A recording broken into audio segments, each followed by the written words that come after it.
archive, man. Right.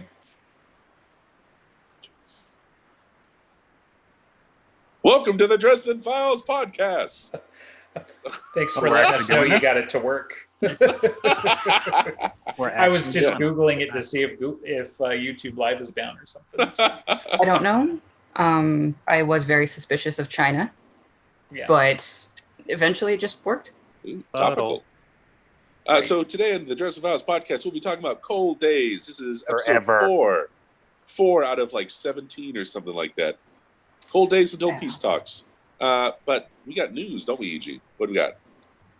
Well, new short story dropped called Monsters. It's a Goodman Gray short story featured in the Parallel Worlds ebook.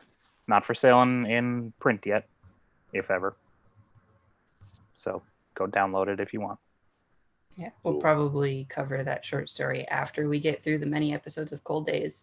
Yay. What we're actually trying to do is we're trying to cover the series in real time, and we realized that we were way too early, so we got to wait until it's actually Halloween to finish Cold Days. So, no, I disagree just- with that assessment. We did actually have a discussion similar to that, so yeah. I just came up with that. I thought it was funny. That's why it's taken it so long. Great. We But are. what's crazy is once we get caught up, we've got to do the podcast in like 24 hours because that's how long the events take in the book. So Yeah, you want to do a 24-hour podcast? We can't even get each other together for an hour. You Right. want to do a 24-hour podcast? no, we're good. Okay. We are starting at chapter 33. Harry is taking a walk with Mother Summer. A very inconsequential walk where no information is imparted whatsoever. Mm-hmm. Yep. Also, walk is walk. Yeah. He experiences it as a walk, and then he's actually traveling many dimensions or something. He experiences a lot of things that he's not actually experiencing. So, like, that's one of the things we find out about. So, Yeah. that we are getting it through Harry's perception, which may or may not be jaded because of the literal laws of magic, because of how they were written down to give him preconceptions. Yeah. And then when he Plus he's assumes stupid. that it was just metaphorical bullshit, and it turns out there are actually fucking gates. Right? Yeah. Thou shalt not seek beyond the outer gates. Wait, there are actually outer gates? Like, what? Mhm. Oh, I suppose they are impressive when you first see them.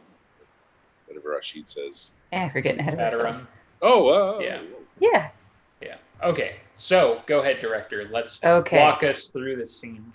Yeah. Walk us through the walk. So, Mother Summer is doing her thing of asking him questions, trying to prompt him to think about shit. And it kind of fails for at least a while. It is Harry. Yeah. Because what do you suppose will happen if you do not heed Mab's command? And after he tries to. Whatever. He tries to get around the question. I can't remember the words. She says, stop the bullshit. And what would happen if you don't kill Maeve and Mab dies? It's pretty good when the she is telling you, quit playing the word games and fucking Yeah. answer the question. And he says Maeve assumes Mab's mantle and becomes a new Winter Queen. And something that I was thinking about recently of, in time, she says the difference will hardly show. Uh-huh. So, and they've been saying that about Maeve and Molly, so that Molly is going to become like Maeve and just as batshit insane party girl. Does that mean that if Maeve took Mab's mantle, she would also become as business-oriented and serious as Mab is? Or would she still be the party freak? I mean, the implication is that eventually she would have taken over. Like, she'd be indistinguishable. It's the same thing with Lily and Aurora, right? Mhm. That if Dresden didn't know better, Lily, for all intents and purposes, is, I mean, because he's talked about it in decades, right? So let's say she's halfway there, but they at least look identical, right? Mhm. And there are a lot of things in common, especially in this book, because she kind of peaks, spoilers. So, there are a lot of similarities there. Now, the thing that I can't reconcile with Maeve's case is, A, why would the mantle be the party animal type? Mhm. B, she's already been shirking her job for like 200 years, right? So when and why did that happen? And apparently that's some kind of not hard coded into the mantle, I would assume, because when Molly takes it over, that's literally her job. Her job is to clean up Maeve's bullshit. So we don't know that, and so that's why for me, I always get my wires crossed on when she was nemfected, because she was clearly nemfected after the party. So it's been a handful of years, which to the she is nothing. But Maeve's been fucking off for 200 years. So Right. why, how, what, like all of the questions, because I really don't think like Molly, I could absolutely see Molly taking over like the sex kitten thing, because that's a she, like especially a Winter like mentality. Like that's a female predator type of thing. You see that from Leah. You see that. I mean, Mab does it. She's just more direct. She's a little bit more dom and a little bit less, fun, I guess, or something like that. But with like I could see Molly taking on those aspects, and you even get a taste of that with Ramirez, and some of that could just be the age, and some of that could be he's irresistible. I mean, come on, he's sexy, but like, what has Maeve been doing for 200 years? I mean, obviously she's been doing the Mad Hatter interpretation, but how did she get away with that if the mantles are that restrictive, right? Like, so to me, there's a lot of questions. I don't know. Maybe I think about it too much, but. Well, there's certainly more restrictive the higher up you go on the food chain. So, like, sure, all things being equal, if she had no infection and somehow she ascended up to Mab, that wouldn't be the case for long at all, if even for another, like, year. I mean, she'd be pretty much compelled by the stronger impulses to do what she had to do. Probably, more or less speaking, is... because the mantle's twofold. It's got the primal side and it's got the cold calculating side. Harry sees both of them even in the night mantle. He has these urges, he has these things he has to sort of work past. That's sort of the struggle of Winter. So Maeve just probably, leaned on the primal side, and things were not in such a way the last couple centuries that she had to really do her job, and Mab was able to indulge her, quote unquote, her words, because things weren't as serious. Now shit's hitting the fan, and it's much more important to have an on-the-ball Winter Lady doing what she's supposed to be doing. Right, but I mean, indulging her implies that there's wiggle room, right? That's what I'm saying. Like, there's always a little. Right, she clearly has wiggle room, because... So taking one of your comments, right, about the higher you go, the more restrictive it is, right? So we know, either through word of Jim or it's brought up here or something like that, but we know that the Winter Mother is probably the original. But this is the only original left. Right, but that means Mother Summer is not. So is this Mother Summer literally indistinguishable? Or would Mother Winter be like, oh yeah, no, this one has XYZ quirk, or, she really hates cleaning, but she has to do it because that's the balance, or whatever, like, where does the mantle end and the personality begin? Because there seems to be an implication that there's still some individuality if there isn't free will. Like, and that question still hasn't been fully answered, the scope in the Dresden Files, I think. From what Sarissa says towards the end about Maeve, spoilers, it sounds like Maeve has been Maeve-ish ever since she was a child. Sure. So that makes me think that this is how Maeve has interpreted the mantle, and not what the mantle would actually do. Okay. Sure. And but I mean, it's within the framework. Mab too. It's just she's essentially 100% the primal, fun, kill everything, do whatever side, which is within the purview of her mantle, but... And Mab leans harder into the more calculating side. And Harry and even Molly can see that and make use of it. So I don't think Mab would ever have been Maeve-ish. It's hard to think that. No, so I imagine when she was the lady, it was far less of a issue. Yeah. And I got the impression, I can't remember from where, that Mab and Titania ascended to being queen around Hastings, and that was Well, so, that's the implication, because they haven't spoken since then, or since before then. But I thought there was something more specific. That was the last time that I mean, there's a lot of stuff there, right? It was like, so that was That's the when the last time queens died. That's the when changing that of the shit was guard, blowing up. you know, yeah. So that is the most likely scenario: is they Right. ascended to their roles then. Right. And I don't know. If Maeve took the mantle of Winter Queen, I can just see her going harder into the crazy party, egotistical tripping thing instead of being as calculating as Mab is. I would never be able to She'd agree. be a little bit more Queen Catherine the Great's reputation and a little bit less Queen Elizabeth. So yeah, for a while. But I think it's less. I think with the ladies you and the knight, for example, you have some free reign to sort of kind of work that out over, say, a century or two.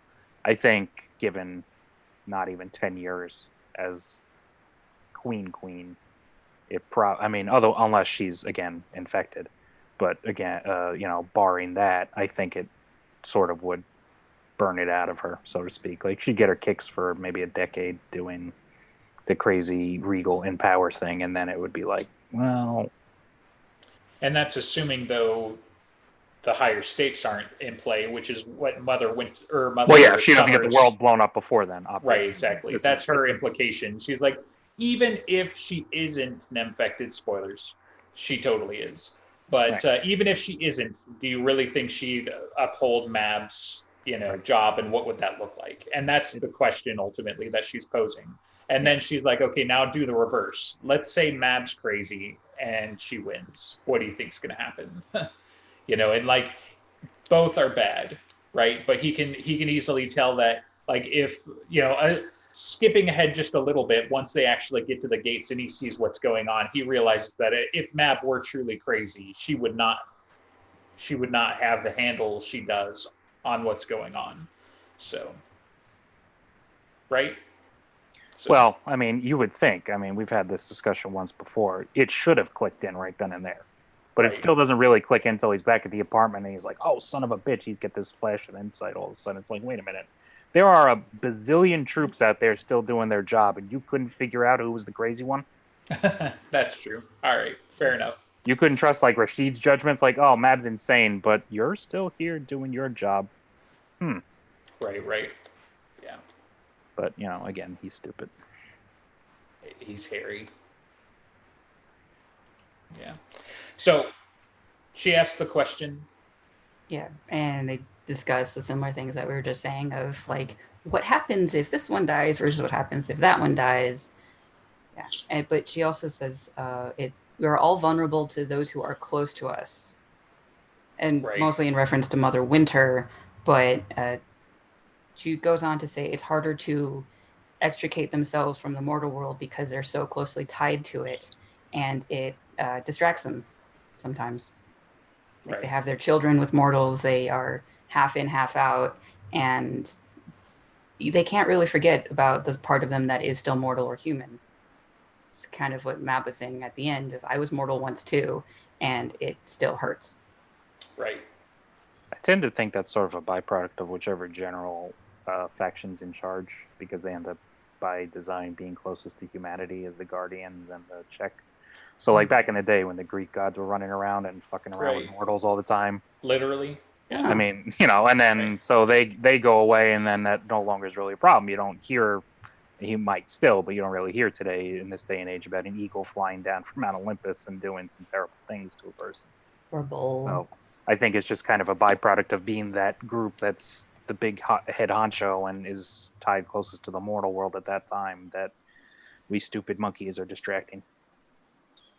No, but I mean that's a hugely good point, because that can give you clues into the mythology, right? Like the more removed you are, the less likely you are to get entangled one way or another, and yet that's a great observation about I mean, think about it. If for example, going all the way back, and the angels and Lucifer is like, these guys are going to screw everything up, and that's the reason for the fall. It goes all the way back to the beginning potentially about mortals being a problem. Right. There was since we brought up Hastings very briefly, is there any lore or fan theory, is there any hypothetical connection to the Little Ice Age? that follows a couple hundred years after? Or would that be some other event, do you think?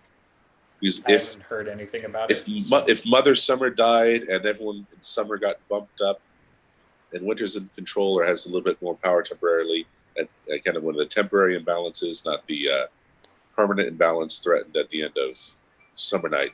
What do you guys think? Oops. I think what happened is that's when Murphy ascended and she went back in time, and then there were two Mabs. So no, dude, I think you're so far out there that that's the only response I had. Like, I think it's a good idea. I think it'd be cool to explore in the lore, but I don't think it has any bearing on the like larger story.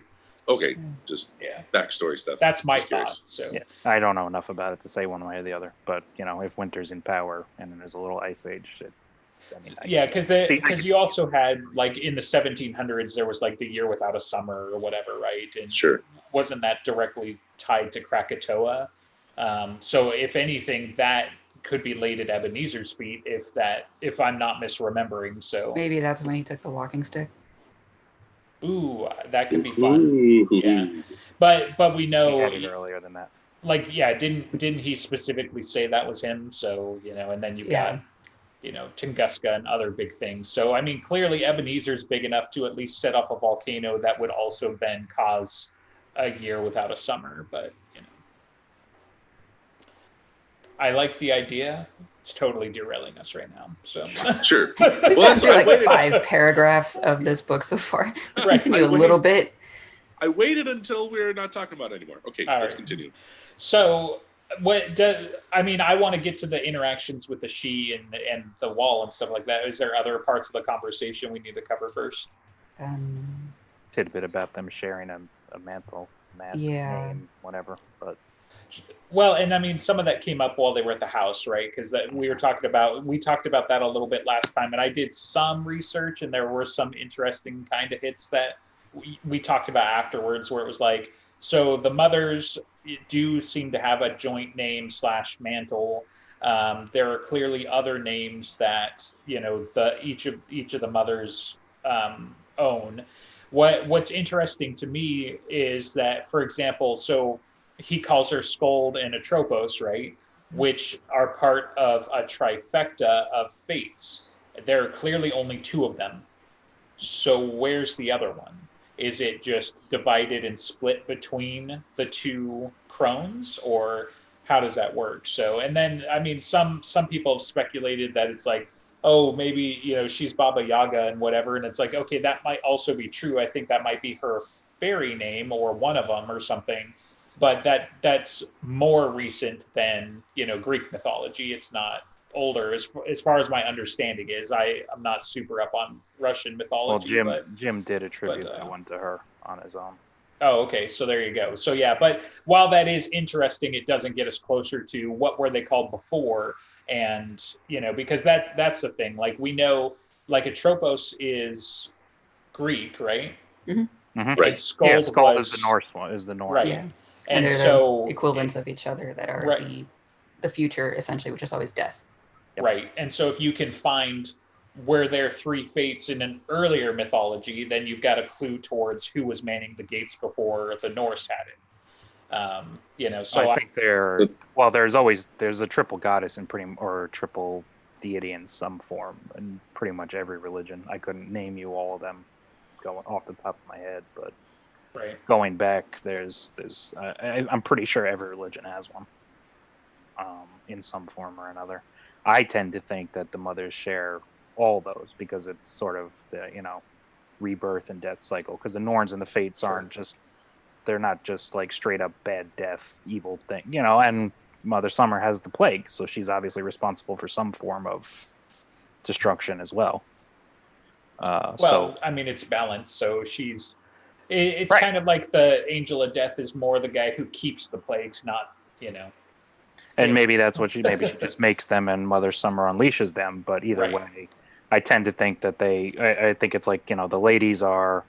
I got to do this in order. Clotho and I think Lachesis. Yeah, no, Lachesis would be the queens. Clotho would be the ladies. Atropos would be the mothers. We'll have a whole episode on this. Split. Interesting. Oh, One of them. And then, I wrote it down back to last the time. Norns, Skald, Verundi, and Erd, I think it is. So you think they're both Yeah. Atrobos? Yeah, essentially. Because, I mean, even when she says that, she's been known as such names before, but you didn't guess the name of our.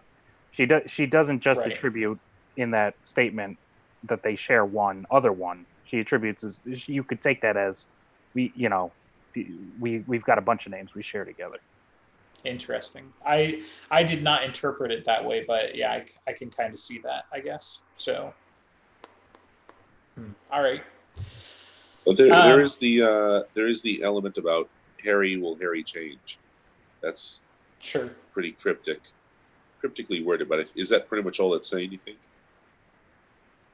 I'm saying many things, but it's possible. Anything is possible, and then she clams up. And then she says every knight or has like the capacity to remain themselves. Most fail, which I mean, we get the hints at, or at least the mention of Tamlin earlier. That's probably someone who more or less stayed the same. Right. Sure. Like that. I have to imagine someone like Ronald Rule was pretty much himself. I mean, and they talk about Slade being like a murderer and terrible beforehand, right? But it's obvious that Maeve was also manipulating him. Yeah. So, I'm sure he was willful as much as anything. Like a lot of these guys, they were their own kind of lawful evil or chaotic evil or whatever, and then, Maeve manipulated them to be her pet. So, like that's a big part of Harry keeping himself and keeping him wits about him, and more importantly, the 7 words that Uriel tells him. I mean, you got it from a freaking archangel that, Mab cannot change you. You have to give that up. It's still your choice, no matter what she does, no matter the mantle, no matter anything. So if he keeps on his guard, he'll be fine. And to me, that's why, like, people talk about like what the end game is for Harry and stuff like that. I personally think he's going to get out. And, that's a big part of it is that, it's entirely possible he embraces the Fayness, and, there have been crazy theories about him becoming like a new Winter King or some nonsense like that. Whatever the case may be, I think it's more likely he's gonna get out, and he's gonna be more of a senior council type member, maybe the Merlin, maybe the Gatekeeper, something along those lines, because the Gatekeeper was the Fulcrum last time. So there's a lot of incidental shit involved there, but he already knows he's the ace card. Every time he wants it, he wins. And you can see some of that with Mab. Now she can still destroy him, and she can unmake him and all sorts of other craziness, but she can't make him hers. She can't make him do something he doesn't want to do. And I mean, he wouldn't have done it anyway, but now he knows it. There's a difference between I'm just a stubborn asshole because it's Harry, and he spits in the eye of things greater than him because it must be done type of stuff. And now he fucking just knows there's nothing she could do that would change him. I don't know. Anyway, for me, all of this is interesting, but like I had seen all the speculation and stuff like that. The stuff that always turned my head, like especially the first time I read it, was the fact that it's like, so it's winter on the gates, right? And when they're walking, they're getting greeted as respected elders by the winter, troops and whatever. So even the fact that she's summer, and very clearly, like, she's got no fear there, and they respect her as an equal elder, just as if, because like the courts are so at odds with each other, but it seemed like on the walls they're symbiosis, and even Rashid's job ties into like everybody's team reality on the wall. They're, because they talk about like summer medics and winter troops and all of these other things. And so all they are is their best selves. And I don't see any, I mean, we don't get a glimpse into like their dynamics and whatever, but you don't see any backbiting or sneakiness or whatever. It's the good sides, for lack of a better way of saying it, for winter, right? You see goblins being cunning against the outsiders, and you see the pageantry of it, and just the higher nobility of what's going on, and that stuff was interesting to me. And then the fight scenes, where it's like, hey, that's a freaky, what the hell is that outsider thing eating entire battalions of troops, basically, like thousands and thousands and thousands and thousands of people, like entire formations just getting destroyed. But yeah, and that's just a tiny scope of what's going on the wall, you know. Of this tiny slice that Harry can see. But especially when he was talking about the troop count that the White Council thought was about 50,000, which basically matches Summer. And Right. Mother Summer says, yes, they're accurate, except for this section, which is spent on guarding the outer gates and all that. So it seems like everything that they do near the mortal world is almost like theater, or like they have to do it to be able to sustain or fuel the courts and then direct it towards the outer gates. I mean, Summer is pretty much just a check to Winter to making sure Winter is doing its job. Titania cannot outmatch Mab in terms of power, but they can destroy each other, and that's the only check that they have. Right. And Titania is literally the balance to Mab, you know, perfectly for that part of it. But yeah, like, I mean, it's still crazy to think it. Mab would have to take 1% of the troops off of the wall to crush her. And so, like, there's got to be something else going on other than raw power and, like, troop movements, because if that's all you take into account, there's no way, you know, like, Winter wins, period. And then when you think about why hasn't Winter crushed Summer, it's because they don't actually need to destroy each other. They're just creating energy by fighting each other, I think. Like, creating wind because hot and cold air meeting. Sure, I guess, you know, like, I mean, it's definitely because they don't need to, and like, what would be gained? And that's kind of like Mother Summer's point too, which is like, yes, I mean, they could, and then everybody loses. You know, like, you know, either of them could do that, but they also understand if either of them did that, everybody loses. You know, and even go back to Summer Night, right? Like, how fucking scary was that? You know, like, Harry thought it was the end of the world. What we know from, you know, Word of Jim and a few other things is it could have been the end of all of the worlds. So, you know, like, the stakes were just a tiny bit higher than that. You know, it could have been reality. So, but yeah, and it's just been going on since always, you know, because, and, you know, there's, so many questions, and I think, I mean, it comes down to our mortal perception of time, right? Like, for the Sidhe, it's just always been going on, and it's just their turn on the wall, right? But a turn implies the passage of time. So the Norse were doing it before them, and whoever was doing it before them, and then what? The angels were doing it before then, or are we doing the whole, like, the world's only 6,000 years old thing? You know, like, which mythology are we operating under? Like, has it been probably the cycle has probably only existed for the amount of time that there's been sort of mortal influence on the world and the building up of religions and those creatures. Right. It really depends on when, I suppose, because they mentioned this in Deadbeat, you know, the outsiders served the old gods that were cast out, locked away from reality. So they were here once before. Sure. Right. It's really a matter of when were they kicked out, how were they kicked out, and are the outer gates essentially that's where they were kicked out, that's where they were sent away, and that hasn't always existed, or has it always existed since from the beginning? Because if they were here before, it stands to reason that there was no real area of the gates, because there'd be no need for it. But it's really, I guess, it's up in the air. It would be a question to ask, you know, when are the outer gates essentially where they were kicked out, and when was that? But yeah, I mean, I tend to think, yes, the angels were the first ones that were responsible for sort of fighting them off. That would, if it's truly angels, that being the ancient Hebrew religion represented, then that would have a whole different meta story or backstory for the ancient Egyptians, for example, or any of the other figures depicted in the Old Testament. That's a whole can of worms. I don't know that Jim would want to open, but that would kind of make the Dresden Files take on the Egyptians a lot like Stargate. Oh, just the evil false gods got kicked out, and they built the pyramids. I mean, it depends. You know, assuming the Egyptians, which I tend to think were at one point Guardians, there's nothing to say that Guardians and factions can't be influenced to do the bad thing. You know, the Red Court was infiltrated and used Sure.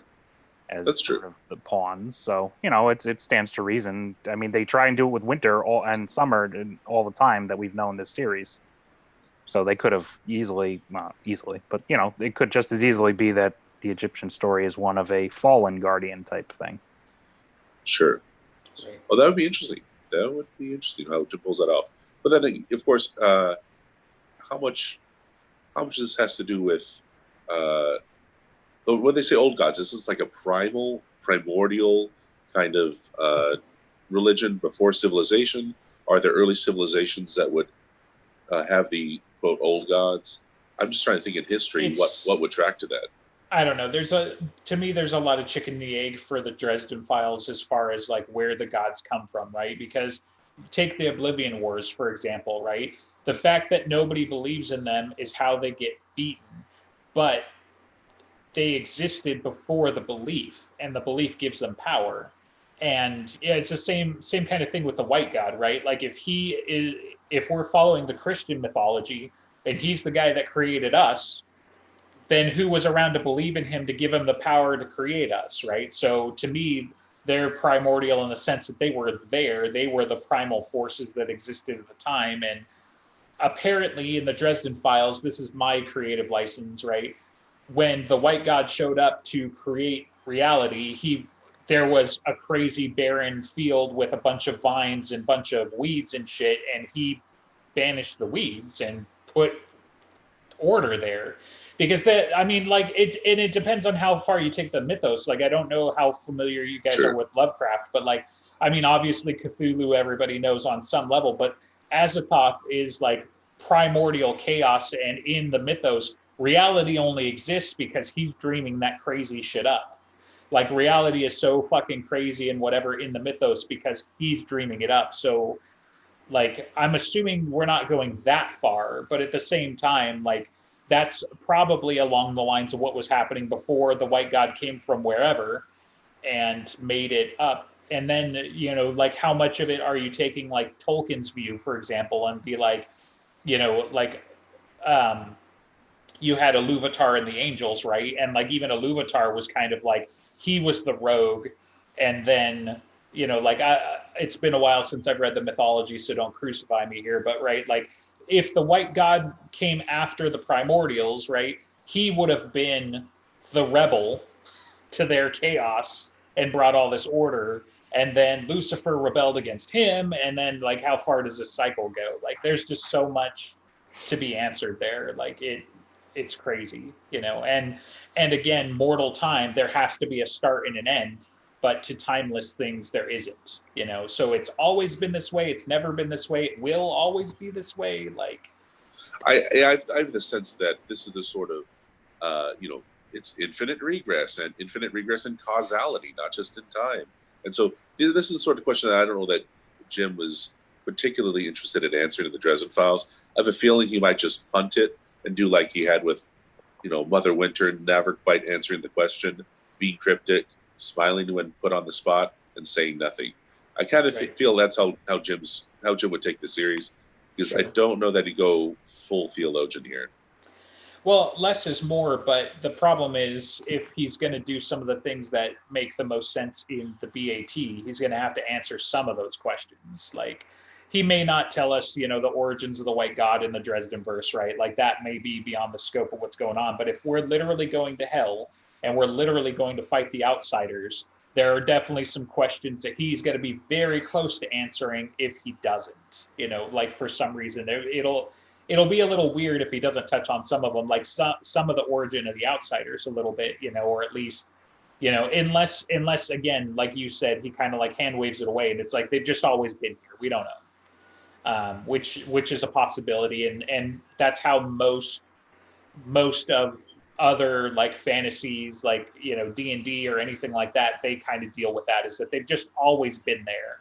We don't know, you know, whereas like even H.P. Lovecraft is like, they've always been there because they are the gods. There is no white god. Like, reality exists because they do, and mostly they're bleeding in from higher dimensions. That's where the outsiders come from, you know, because they're fourth, fifth, seventh, whatever dimensional creatures, and Cthulhu is literally the shadow that whatever Cthulhu actually is, or even better, Cthulhu is the shadow that Azathoth casts into the third dimension. If you really want to bake your noodle, you know.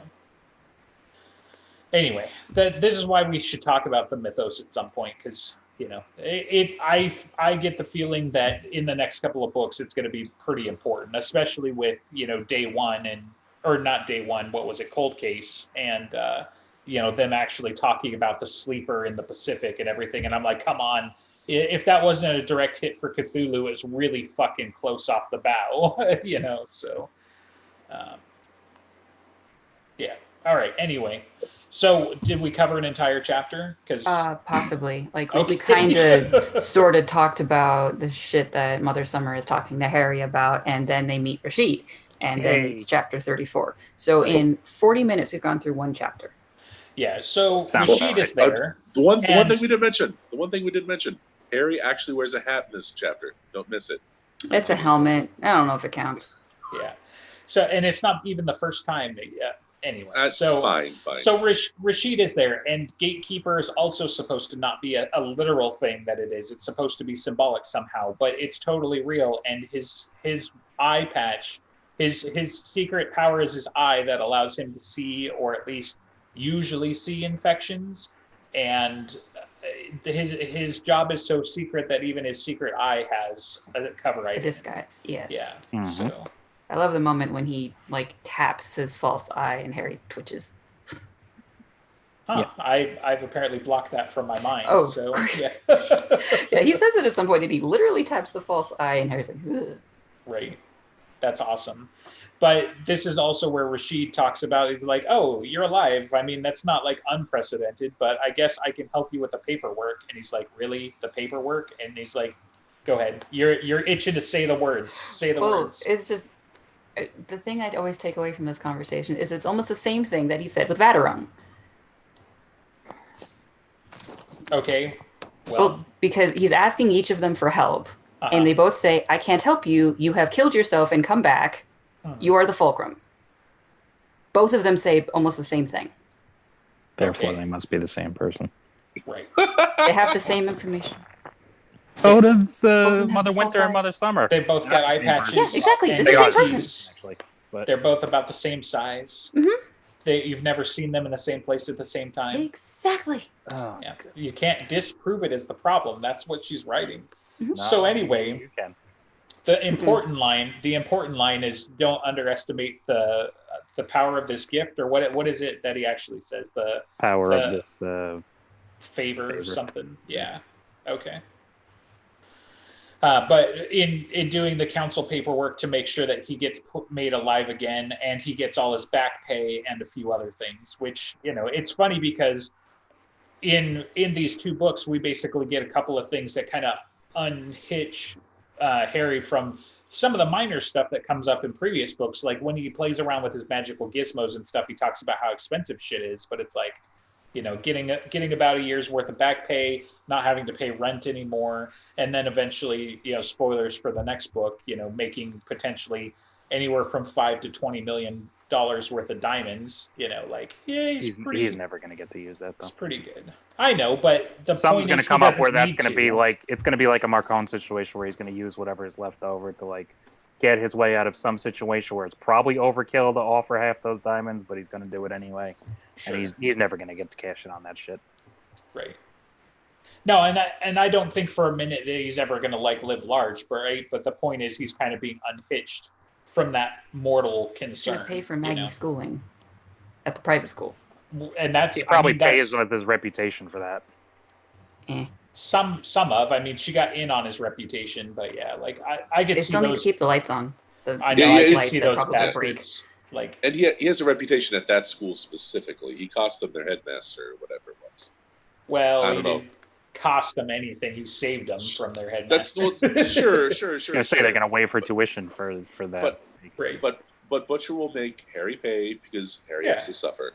So it doesn't matter what Harry actually did. There's an excuse to make him pay. Sure. Fair enough. Pay double. All right. So he finds out. Okay, you've got a thing. Okay. So when Harry is figuring out that the gates are like a CAT scanner and Rashid's eye made of the same material is kind of one of the ways of doing that, then that's the moment that Rashid taps his false eye. I had the idea that what if they had to make a gate of a way of like an entryway in order to have the ability of the CAT scanner in the first place? Like it had a give and take sort of thing. They build the walls, they build the gates so that they can actually have a chance of seeing when people were getting infected instead of not having any warning at all. I'm not following you. Okay, instead of the gates being where something already came in and that's just the place where they had to patch a hole, what if in order to have any kind of barrier, they had to also have the cost of there was an entryway, but that's the spot that they can watch. So I was thinking of the way that fairies have to give and take. And if they were building something, it has to have a negative as well. I sort of follow you, but then I'm gonna play the metaphor card and then walk away because I mean it's not none of this is literally happening, right? Like I'm sure Rashid sees something very similar to what Harry sees as well, but where I'm more curious about is how this butts up against the fact that like only mortals can let them in. And it's like, do they have literal keys or is this, I mean, because they're summoning them, right? Only mortals can summon them. A So it's mortal not can like summon the an mortal. outsider, but Nemesis can get through. And if they like, this is Right. the spot where we know, like the choke point where we know they're going to try to come through, we can monitor it. Or Nemesis was already on the inside, similar to the sleeper, because that's also covered in lots of mythology. Is like, I mean, because this is the only place my nerd brain can go, Mass Effect 2, right? You've got the Harbinger, and you've got somebody's already on the inside shaking shit up and paving the way, so to speak. That's what I see Nemesis as. Well, Nemesis can do more than one person at a time. We don't know what the upper limits are, but Right. it got in either way, whether it's still doing it at the gates or not, which I have to imagine it is, because otherwise there's no need for Rashid to be there. Yeah, If I mean, it still doesn't try to get in if that. Rashid leaves and they stop being as conscious, then they'll use that opening anyway. Right, but putting even that general notion aside, if he's there, he says as much. The Nemesis rarely tries here as long as the gatekeeper is vigilant, which means they would still try, but they get in other ways, like they got in through the Athame, and they, whoever Maeve got it into Cat Sith, however she got it into him. So there are other ways to get it in. Okay, so right, Nemesis being still on the outside, just pieces of him or it or whatever are running around. Right. I mean, it was at a minimum, it was in 2 people in Cold Days, so we know it can do that at least. 2 relatively powerful individuals. It was in Leah and Maeve at the same time, who are also 2 even more powerful individuals if we're taking this the upward projection of power, because Cat's is not as powerful as Leah. Right. I'm just that is not a question to me because Nemesis is an infection. So I mean, infections can be in multiple people, whatever. But I'm mostly talking. The sleeper is clearly an insider, or whatever we want to call him, because he has not been banished if he's asleep in the Pacific. And then there are clearly outsiders, and also the knights, seem to be inside or at least can cross over. Again as well. So that's what I'm saying. Like, is Nemesis already on the inside? Is the killer in the house, or is he still outside with the Shoggoths and all the others and whatever? So. I mean, I think in Nemesis case it's both, because the walkers can come in, but when they die, they always go back out. Right. And then they have to be resummoned. Nemesis, as long as it's in something here, is always going to be in. Right. But it's also going to have pieces out. Like it's probably not its whole thing by any stretch. I can't imagine all of whatever Nemesis is in the mortal world, but pieces of it are in ways that it is not for others that have to constantly be brought in or are already in but locked away. Right. It's the great in between. I follow that. Which is why it's so much more dangerous, and why you can't even say its name without attracting attention to it, and this, that, and the other thing. Right. They call it the adversary. Or Nemesis, apparently, is also okay. They don't even call it that. Like, Titania was being really careful saying Nemesis. Yeah. And then every other time they just say adversary. And that's why when he has a conversation with Mother Stone, it's like, the adversary, can I say that safely? And she's like, yeah, that one you can. Gotcha. Yeah. I just didn't remember them, like, freaking out and doing backflips when he said Nemesis, so. Okay. Anything I else? have there are Go ahead. two possible alternate names for Nemesis: Okay. Silkweavers and the Vord. Stop it. No, you don't No. think so? I haven't read enough of it, but They got yeah. the thrall thing. They got the zombie thing in Codex Alera. There's spiders in that one too. And- There's spiders in the other. The Silk Weavers are different, right? Because those are from the Cinder Spires, right? Yeah. Right, exactly. Yeah, that's a different thing. So, like, because the Silk Weavers weren't taking over anything; they were taken over, right? We're right, but there's she similarity was there would possessing be them. the similarity Yeah. there would be the bugginess of them and the bugginess of the Codex Alera big bad, which is the Vord, and they're like zombie Zerg Bugborg. Yeah, So they're but like there are Zerg or whatever for your parlance in the Cinder Spires. We just don't know who they are yet. But yeah, the Silk Right. Weavers were being controlled. They weren't the controller. Nemesis Not yet. is most likely the thing doing the thing. And I doubt Nemesis is going to be some monolithic, bunch of creatures that you see in the Cinder Spires. But because to me, the Cinder Spires, like taking the StarCraft reference and having played Summit 2, the Cinder Spires thing made me think the hybrids for sure. And like the Protoss are hybrids and whatnot. And some of that. But Nemesis is very much outsiders type of thing. And I am still curious how he's going to put the Dresden verse in his bigger verse, right? But I haven't seen those crossovers yet. I have the sense that there's still definitely a common element of in the second book, which actually gets dropped in the later books. So Academ's Fury and the Codex Alera. Mhm. The others, the series that Jim has finished, let's say, there's the plot element of people being taken and those little worms get in their ears, like the Star Trek 2 sort of thing, or whatever. Animorphs. And they're Animorphs, Yerks. not Oh, quite wow. Animorphs. Nice. But people get taken, people get controlled. They're just dead corpses. So that's a little of a different take. That's a zombie element there. I guess I need to read the books then still. So Like I've been telling you for fucking years. I know, but the fucking narrator is terrible. So, So I read gotta. the book. Yeah, but that's got its own Eyeballs. challenges too. So He's like He got Fataron. one of us. Read the He's only book got to one your eye. kid. It'll bore them, but you'll be entertained and they'll go to sleep and you get to read the book. that you might be onto something. We'll see. I know I am. I don't know. How old's your kid? Yeah, I was like, he's pushing 4, so I know it's going to be a little much at He once. doesn't need to well, be entertained by it. He just needs He'll to go be to sleep. asleep. Yeah, he'll be asleep. Right. The other one If will go to he's sleep If too. he's 3 or under, it doesn't matter what you read him. You can read him Scientific American. That's The other one's just going not to be really hearing true. Charlie Brown noises, so it doesn't matter. Yeah, he definitely. Yeah. Anyway, so Anyway, he gets Okay. back to his apartment, and then he figures everything out, and then they go to the island. The end. Yay, the end. Cold days in.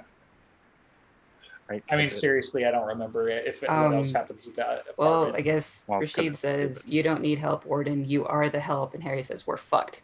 Oh, yeah, Slightly that's different true. words. And then he asks to be taken back to his apartment. Right. and then there's a nice little bit there about you get used to it, and wait, that's it. Yeah. Right. Yeah, you get used to it. Anyway, Yeah. You get used to it. You are the help. And Harry says, we're fucked. Right. Which Then- I'm glad you did bring that up because it is a very touching moment. Like, you don't need help, you are the help. so, since it's Anyway. been a month, he has his hands bruised. Why are his hands bruised? Because he's Fighting been punching off. shit. I Death guess. threats, fighting off, assassination All the attempts. fairies, Yeah. shark face, various things sure. exploding. I was like, Ace was kicking the shit out of him at the. Oh, there's that the- too. Yeah. And then And Murphy had Captain to save Hook. him. Lacuna. Oh, right. Right. That's where all the scratches and shit come from. So Yeah, he's been beaten up a whole bunch in this book. He just doesn't feel it very much. And Right. this is the point where he finds out that everyone's been kidnapped because it's no good without a ransom story. Yeah. His feels a bit strange. But he Yeah. gets back to the apartment and realizes that he smells like cloves because goth kids are weird. And then, Could be worse.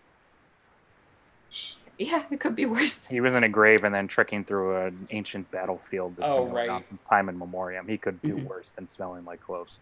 yeah. Right. Okay. Yeah. And they have like an envelope or something with a whole bunch of hair in it. Mhm. Butters, Andy, and Justine.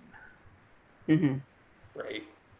So nobody of Was Max consequence. hair in there too, or was Mac taken? Yeah, Mac was there, so it was a bottle cap for him. Right. Yeah. Right. I was like, yeah, he's Yeah. bald, dude. So they didn't put his hair in there. Yeah, so they had taken someone from every place that he had been. And he's going to go smack them. But didn't Sarissa show up at this point? Oh, right. We're Because- doing the so Sarissa is at Molly's apartment, Yeah. I think. Well, okay, And he's covered in grave dirt. He goes, takes a shower. Lacuna asks, "Why are you wearing a shirt if someone else is Aerosmith, Someone right, And- else's. Yeah. weaponsmith?" right, Weaponsmith. weaponsmith, yeah. And Sarissa is there and freaking the fuck out. And he doesn't trust her because it's been that kind of day. And He's feeling a little rapey, and she really freaks out. right. Okay, I mean, so that's there too, but I was more thinking like, he doesn't trust her because he is starting to realize she's of winter and what that Mhm. means and whatever. But yeah, Yeah. and then he gets hungry. Yeah. And then they go to the does anything else happen before they go to the warehouse? They pick up Mouse. Okay. And we learn that Molly So- can communicate with him. Right. Yeah. Which everybody can talk to Mouse except for Harry because it's Harry. But hmm they go to the warehouse and then they Oh, realize that this well, is Before they leave Molly's apartment, he wants to use Cat Sid's help, and he Right. starts calling her and, "Hey, kitty, kitty, kitty!" And Cersei's, "What are you doing? This guy's gonna murder me just Right. because he can't hurt you." He goes outside, and maybe the threshold was keeping him out. Mhm. Calls for Cat Sid several times, nothing happens. Like, Mhm. huh, that's weird. And you forget about it until the end of the book. I mean, ish, in the sense that it's like, that's weird. That's a future problem, but Mhm. yeah. And Yeah. then, But he was Cersei's- definitely a dick about it. So. I mean, being a dick to Cat Sith is probably a good way to get his attention. Exactly. That was the thing. Oh, He it tried to worked be pretty much polite. the whole time. Mhm. Yeah, he tried to be polite, and then he went to 11, and she's like, "Oh my fucking god!" And then, yeah. So- Well, the last time he got him, it was polite. Right. Thomas's That's why. apartment.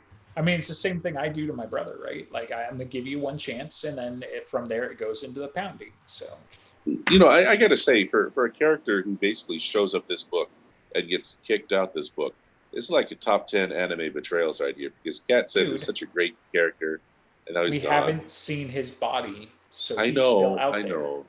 He's But I mean, coming the back. whole No, he Whole went through arc that of the with book. He's definitely did. the whole He arc went- of the book. Yeah. Of course, if he did land in the cold and the dark of Lake Michigan, He's a That- fairy. he's a fairy. Of winter. Of winter. He and doesn't Queen care. Mab. Yeah. And He's Queen totally Mab takes him to the fairy pound or whatever. And If Whatever. anything, he's gonna somehow get uninfected because he's that much of a badass, and then he's gonna come back to be an antagonist for Harry for all the things he was doing, being a dick while he was under the spell. He'd be like, "Oh my God, Cat Sith, why?" He'd be like, "You fucking know why, God damn it! Here, kitty, kitty, you son of a bitch, I'll show you." So I want Harry to do the thing of like a adorable child that doesn't know its own strength and just pick up Cat Sith and gigantic hug, and Cat Sith is trying to get out. jeez. Very entertaining. That's the easiest way to die. Right? good way to lose all your arms and legs and appendages. Yeah, I was gonna and what say, his spine's already been fucked up before. He's gonna have no spine if he does that. Yeah, what happens to several of those children when they try it? So, All right, Sarissa stays They- at Molly's apartment. yes, They go get Mouse, and Molly Off to the says races. they're the Carpenter children, and all of them were going to the botanical gardens where they were just at fighting fairies for Halloween, and Harry doesn't have to face Maggie. Yeah, Right. it's convenient. Mhm. Okay, so like I said, nothing of consequence, and then they go to the warehouse, Yes, Mhm. in the Munster. and then he's mobile. like, "Wait a minute, what? Haven't I been here before hmm with that cheesy villain and the Yeah. knife and Back the up. kidnapping?" Yeah, exactly. Like one of the best short stories. So. Yep. And then he saves them, and then he displays one of his more impressive magical feats. Which is pretty much when he turns on the cold, it doesn't run out, so he could just Correct. like lift the whole building one layer at a time. Apparently, He's just 'Cause- like, all right, Winter, let's see what we can do. right? And he makes a mini iceberg and lifts the fucking warehouse out of the lake. Yeah. And then isn't like Justine and everybody like staring at him like all freaked out, and then whatever the Well, next scene is. So I mean, at that point. yeah, I mean, Let's it face would it, be his entire kind book of- is everyone staring at him freaked out. right. Or like you were scary before, but now you real scary. You like scary squared. They're all so whiny. It's like the guy saves you, throw him a bone. No, he's gonna throw you a bone. Giggity. I mean, Well, it is that okay. doesn't matter. That doesn't matter to Mac Ben. and Butters. They're not his type. No, they're even more scared. No. No, But, Mac is just like, bleh. No further comments because this is going to get weird and get people in trouble. But We already pissed off China. with- yeah, it's just the whole thing. What? And on that note, Yeah, I was just thinking, it's like you never see people look at Superman that freaked out. Jeez, you know. Well, unless you're reading the Injustice comics. Well, I mean, obviously, like scary dark Superman, sure, but not like regular Superman. Like he saves Batman. Batman's like, fucking took you long enough. Like he's not like, oh God, don't touch me. You're so strong. You've got that ice breath power and those laser eyes. Ah, you're Yeah, so scary. Pretty much. at the point that you're reading the Injustice comics, you should take a good look at yourself and rethink your life decisions. All right. Well, on that, we should get out of here because words have been thrown and we're gonna have to fight now. So. All right. I'm seeing All if right. there's anything. Well, it do the Okay. end bumper here. Well, I guess so. I mean, I think we're Okay. in the middle of chapter 38. In the middle of Yay, chapter another 38. 5 chapters. Yeah. Wasn't Look that at 3.5? Barely, We did it. barely 40 minutes on half a chapter. We did it. So yeah, right. this has been a very professional presentation of the very professional Dresden Files podcast, brought to you by the Broken Jars Network. If you'd like to support the Broken Jars Network, since Google Hangouts is kerplunked or whatever, and we use this new platform now, definitely come check out our Patreon or go to DriveThruRPG down in the description below. There's a link down there, almost certainly. So check that out. We got a couple ways for you to support us with money, or Patreon. Just give us money. Alternatively, just check out some of these other podcasts we got. We got High Fantasy on hiatus. We got Great Scott, which is always perpetually about to end because they're coming up close to the end of the Office. They do an episode for every couple episodes of The Office. They do. We have DMs Anonymous. Did I get the name right this time? Yes. Yes. Yes. And Andreas, what'd you do on DMs Anonymous? Just the same thing as last time. Okay, thank you, Andreas. Is there anything? They're going to be doing SimTalk. Yes, Don't forget SimTalk's still going on as far as I know, and then they're going to do a book club podcast that Oh, right. they've got people, they just haven't done anything else yet. So Yeah. So the idea for a podcast is easy. Actually, doing the logistical work is the hard part. Who would have guessed? that's why we've got a director. Yeah. Mm.